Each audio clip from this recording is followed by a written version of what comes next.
Uh, so I used to call this talk diagnosing and treating the second most common cause of dementia, but I like Dr. James Galvin's more provocative title of the most commonly missed dementia syndrome. So we'll be talking about Lewy Body Disease today. I do want to make one plug of, so in October, which is Lewy Body Disease Awareness Month, we are going to hold another Spark session. Tentative date is October 12th.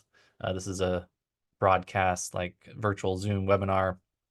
This one's more for families and community, but providers are also welcome to join as well. It's kind of geared towards both. So that's a more longer format, including the documentary as part of it, but for CME credit. So the objectives today, we'll just update kind of what is that core clinical criteria. How can I make a confident diagnosis in this disorder? But then also I want you to start keeping your eye out for and recognizing prodromal and supportive features. I'll introduce a Lewy body composite risk score with this. And then, so that's something you can use clinically to help with better sensitivity, recognizing this disorder. And we'll talk about kind of those early mild cognitive impairment stages and then the treatment options. So we'll start with a case, as I usually like to do. This is a 61-year-old gentleman who presents with worsening cognitive features over the last year. Throughout this last year, so he was fired from his job, mostly because of executive dysfunction or working memory problems. He was not completing tasks at work appropriately. Through the through the other process of this, he's had this issue of COVID, which really has been lingering since 2022. He never fully recovered cognitively. He kind of describes it as brain fog, and he's been diagnosed with long COVID syndrome. Some relevant history here that may help a little bit. So he's been diagnosed with adult onset ADHD kind of basically since his late 40s, and has been following with a psychiatrist for that. And then he's been following with a neurologist for his, he's been diagnosed with REM sleep behavior disorder for about 11 years. He's got constipation and lightheadedness with standing. So it's sort of what we think of as autonomic type of symptoms, and a reduced sense of smell, which is hard to determine how much of that's from COVID or not. But he had some reduced smell even before this. You do a neuro exam, it looks pretty normal. He's got very subtle, slow tapping with fingers, finger tapping. So he's actually, he's been followed by this neurologist. They kind of said, hey, this seems a little bit different than what's been going on. They actually referred him to Mayo Clinic. So he had a very thorough evaluation at Mayo. They did all the tests that we can do. He had a lumbar puncture with spinal fluid analysis, which measures the Alzheimer's biomarkers, amyloid and tau. His amyloid was mildly abnormal, but his tau was normal. So he might have some amyloid plaques there. But more telling here is you can do a spinal fluid alpha-synuclein test now too, and it was positive. And he also had a skin biopsy, which measures abnormal synuclein, this protein that we're looking for, and that's also positive. Throughout the rest of the workup, he had a sleep study done. He's got moderate sleep apnea, but they also documented that he had this REM sleep without atonia, which is indicating that his muscles are not being paralyzed during REM stage of dreaming sleep. We'll circle back to this as an indicative biomarker.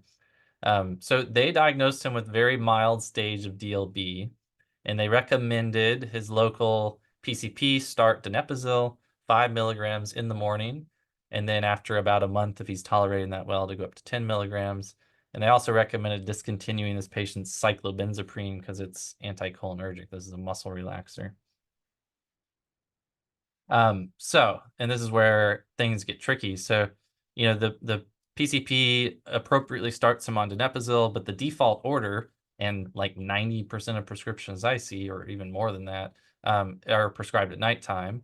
And that's what the drug label says to do. So that, it makes sense to prescribe it at nighttime, probably to reduce GI side effects from their adverse effects from the drug studies. But what happens in this scenario, and what I too often see, is his sleep is significantly disrupted with this nighttime prescription. He's starting to have vivid nightmares that are more excessive than they were in the past, and his REM sleep behavior sort of significantly worsens. Which then he's not getting proper sleep at night, and his day-to-day symptoms worsen, especially his behavioral outbursts. So, we started this medicine, we saw this change, so it makes sense we're going to stop this medicine. And hydroxyzine was started to try to help with the behaviors. So that was given twice a day, along with a larger dose at nighttime. So he's sleeping better. His behaviors are improved. But what happens? What's the counteraction of that? His cognition significantly declines.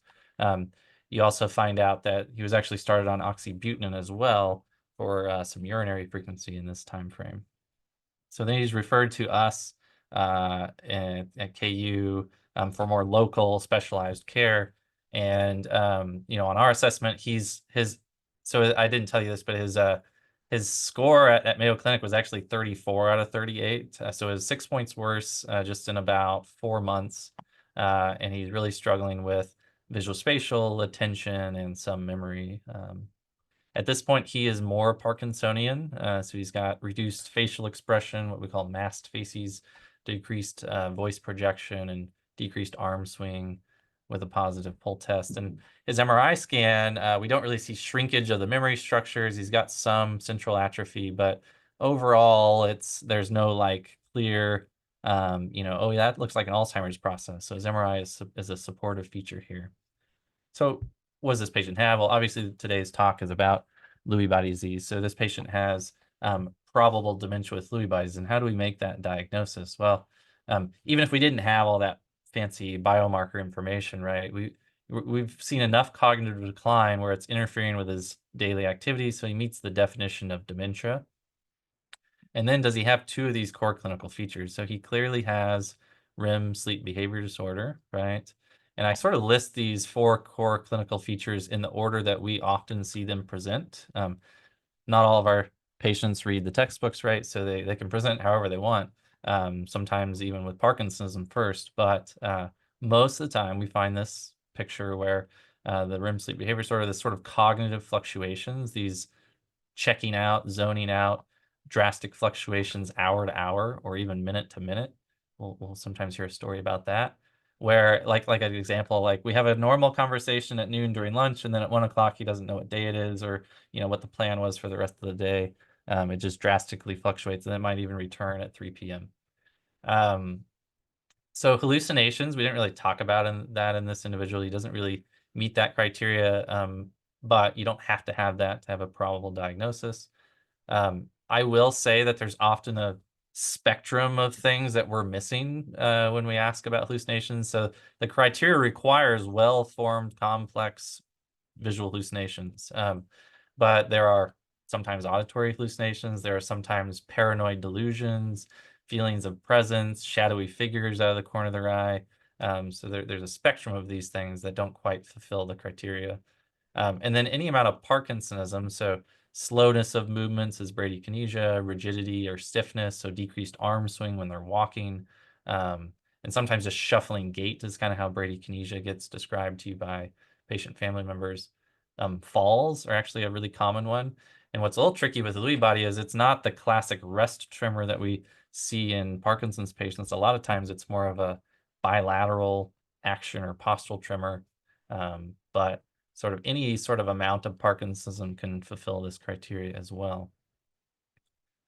You can make a diagnosis of probable DLB with those 2 core clinical features, just like I said, or you can just have 1 core clinical feature. Maybe they have, Parkinsonism plus they have one of these indicative biomarkers. So they have REM sleep without atonia on a sleep study, or they have maybe some mild visual hallucinations plus a positive DAT scan. So a DAT scan measures dopamine, the integrity of the dopamine neurons in the brain, specifically within the caudate and the putamen. And when you do a DAT scan, you should see a nice little comma here. And this individual has little periods, and so this is a very abnormal scan. And then you can't really order this in the United States for this indication, but there is a cardiac innervation test that is abnormal in these folks that's used in some other countries, but it's not approved here in the States for this indication. So if you had one of these biomarkers plus a core clinical feature, you could diagnose probable DLB. You can also at least have it on your radar and diagnose possible. So if you've got a dementia syndrome plus one core clinical feature, that should at least be on your, on your radar. And then if you have one of those indicative biomarkers, that can at least meet possible, to where you're going to want to be at least thinking about it, right? Some supportive features is if the MRI scan, like our patient, doesn't have like major shrinkage in the area that we typically see with Alzheimer's disease. If we do an EEG, so sometimes these patients will get EEGs done because they have these staring spells, they have these checking out spells. So it's often, hey, we got to rule out seizures. We usually don't find epileptiform activity, but we do see in a lot of cases, actually like 90% of cases, we see slowing of the back part of the brain, which is like the dominant rhythm of the brain. Sometimes you can even see these fluctuations where the slowing really slows down. And then we'll see a PET scan of the brain where, especially in the back part of the brain, this is more highlighted. So I don't have enough time to go through all the PET scan findings, unfortunately, but that can be a supportive feature. So in this case, that one of the keys here is to remove contributing medication. So oxybutynin readily crosses into the blood, across the blood-brain barrier. It's highly anticholinergic. It impairs cognition. So switching it to one of these other preferred agents, like we've talked about in the past lectures. Here too, discontinuing the hydroxyzine, that is also highly anticholinergic. So utilizing something more like low doses of trazodone for more anxiety type symptoms, or low doses of quetiapine for more paranoia type symptoms. And the real key, the actually first line agent for neuropsychiatric symptoms in Lewy body is the donepezil. So that's the real key. But like, think of how donepezil works. It keeps acetylcholine around longer. But if you have 2 or 3 agents that are blocking that acetylcholine action by blocking the receptors, then you do have to kind of remove those first before you can, justify, whether the donepezil is helping or not, right? But in this case, we want to start in the morning. And so both the cognitive and neuropsychiatric symptoms, things like Aricept, I don't know why I labeled Aricept, but donepezil, these are the first line agents, really first, second, and third line agents, right? This patient developed significant nausea once we moved it to the morning. And even when we tried splitting the doses, like a half tablet with morning and night, he just had a sensitive stomach. So switched him over to a rivastigmine patch, which is a 24-hour delayed release component of the same type of drug, and then it's kind of slowly increased him each month up. And when we saw him back, so his short testimonial status improved almost back to what it was when he was evaluated at Mayo, so 7 points. This is technically right around the normal range on his cognitive testing. And then with sleep, so a big component of his overall management is sleep, right? We want to kind of address each thing individually. So if he's got some insomnia or REM sleep behavior disorder, starting melatonin, and you want to start at a low dose, like 3 milligrams, and then kind of slowly go up if needed. But if you're getting to 12 milligrams and he's still having significant REM sleep behavior disorder, then you might need to bring some bigger guns to the table, which that includes clonazepam, which we don't like clonazepam. It's like on the list of drugs that I say usually we don't want to use in these patients. But if they've got severe REM sleep behavior disorder where they're at risk of injuring themselves or their spouse, then we will often use very low doses of this, and it works in like 90% of patients. It can work quite successfully. So it just comes down to that risk benefit discussion, right? And so his REM sleep behavior disorder is much improved at this point. He's sleeping better throughout the night. He is still, despite this, waking up sometimes with sort of PTSD, paranoia related events. And so then we used a low dose of prazosin, and that basically resolved this issue. The other key, right, I told you he had moderate sleep apnea, and so we also need to improve his quality of sleep, and so CPAP for his sleep apnea is important here. Over time, so we get the cognition and the neuropsychiatric symptoms, hopefully under a little bit more stability here, we're going to want to address some of his Parkinson's symptoms that have been progressing throughout this time. So this is sort of in follow-up. We started him on low doses of carbidopa levodopa, which is basically supplementing that lack of dopamine for him. And so his Parkinson's movements are improved. He's actually then at this point he's able to participate in the local Parkinson's boxing classes. So here in Kansas City, just so you guys are aware, there is this Parkinson's Exercise and Wellness Center. It's located on 95th Street in Overland Park, and I think it's a really nice program. So they have these types of classes, and so he's doing great with this. He's kind of excelling. He's staying stable over 6 months, and then he has a setback. So he's a little aggressive with his jump rope routines, and he actually tore his meniscus. And so it was like, well, he needs to stay active to help keep his brain active, but he can't. And it was decided that he actually needed a surgery for this. It was bad enough. But the key though is we wanted to not cause harm. And so to try to avoid general anesthesia, we worked with the local surgeons on making sure they do more of a, basically a spinal block with moderate sedation, and also try to limit some of the typical order set of postoperative pain meds, making sure Haldol is not part of that typical, postoperative order set as well. And he did quite well with this. He obviously got a little frustrated and irritable with his setback. So we started like a low dose of escitalopram, because serotonin can be affected in these syndromes too. But he's kind of back to boxing classes. He's just trying to avoid some of the jumping routines, right? And he's stayed relatively stable for 3 years. And this is one of those cases where it really kind of hammers home, what is the trajectory of this disease? Well, I will argue, and I will continue to argue, if you have early recognition and you have early intervention, especially with starting medicines that can really help with the symptoms and removing medicines that are actively harming symptoms, patients can do relatively well. This is still a progressive neurologic disorder, but it can be accelerated a lot faster with a lot of things that we do iatrogenically. So why can patients improve with the medication as well? Acetylcholine really does help with attention and coding of information, which can then help memory. Oftentimes, the memory structures themselves are intact in this disorder unless there is co-pathology with Alzheimer's, which unfortunately does occur in about 30% of cases at least. But I think of these patients, just think of it as they're kind of on thin ice with limited cognitive reserve, and there's a lot of things that can tip them over. And I think these anticholinergics is a big component of this, same with delirium. And we now understand a little bit more about why. So if you look at some of the research data, this is a really interesting study where you can do a cholinergic PET scan. So you basically measure like, how is the brain functioning at the cholinergic level? So a specific neurotransmitter, especially looking at the nerve terminals. This is called a cholinergic PET scan. And if you look at how different patients, so these are all different studies labeled on this graph. So this was a study at the idiopathic REM sleep behavior disorder stage. So that's like a prodromal stage, even before cognitive and motor symptoms occur. Their cholinergic loss is already quite a bit lower than the control group here in black. And then if you look at Parkinson's studies, very similar to kind of these prodromal type things. So Parkinson's disease. And if you look at dementia with Lewy bodies and Parkinson's disease dementia, which are lumped under the umbrella of Lewy body dementias, they have the most cholinergic loss, and probably why they have the most symptoms, especially cognitively.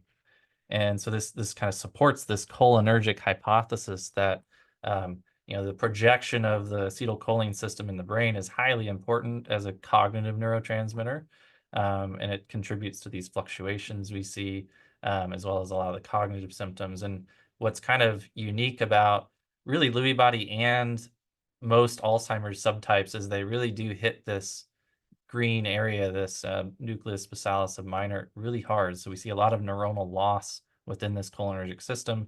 So you have a patient that has a loss of cholinergic pathways in general. And so then we try to support that with these drugs that keep acetylcholine around longer, right? And that's why these drugs can work pretty well for these patients, at least for a decent amount of time. So I usually, and this is really just kind of reiterating what we talked about in the medication management, so I'm going to skip through it kind of quickly. But we want to start in the morning, especially in these patients that have a lot of nighttime problems. I don't think I've ever met a Lewy body patient without some sort of sleep disorder, whether it be insomnia, sleep apnea, REM sleep behavior disorder, yeah, PTSD type of paranoia. So, you want to kind of start it low and go slow up. But I have a number of patients that are up to higher doses than the standard dose. So if you have a number of patients, usually we split it. I don't ever give 20 milligrams all at once, but where you're basically doing 10 milligrams with breakfast, 10 milligrams with dinner, or if they get nighttime issues, moving that to maybe a mid-afternoon snack. But they can tolerate higher doses a lot of times because I told you, right, that they often have constipation, they have these autonomic symptoms. So usually, if anything, you're just helping them be more regular. You need to remember to tell them to get off their Miralax and all their other bowel regimen stuff if you're pushing these doses, though. You can also use galantamine, which is another oral medication that's slightly better tolerated than donepezil. I don't really ever use rivastigmine oral. I go to a rivastigmine patch if we're getting GI side effects. So we talked about all of this in the prescribing medications talk that you can reference later. Keep in mind that Lewy body disease, a lot of patients and even doctors I've talked to, it's kind of like whack-a-mole, right? Where you might address one symptom and another one comes up. And that's because there's a lot of different stuff going on. So there's a lot of autonomic related symptoms. We see all these different cognitive domains that can be involved. We see motor symptoms, so the Parkinson's type symptoms we discussed. Again, sleep disorders are extremely common in these patients. And then neuropsychiatric features kind of span a large gamut here. So the timeline, obviously we don't know this at an individual level, but kind of on group levels. And what I find anecdotally in the clinic is there's often prodromal symptoms that are years to even decades prior to the presentation to my clinic.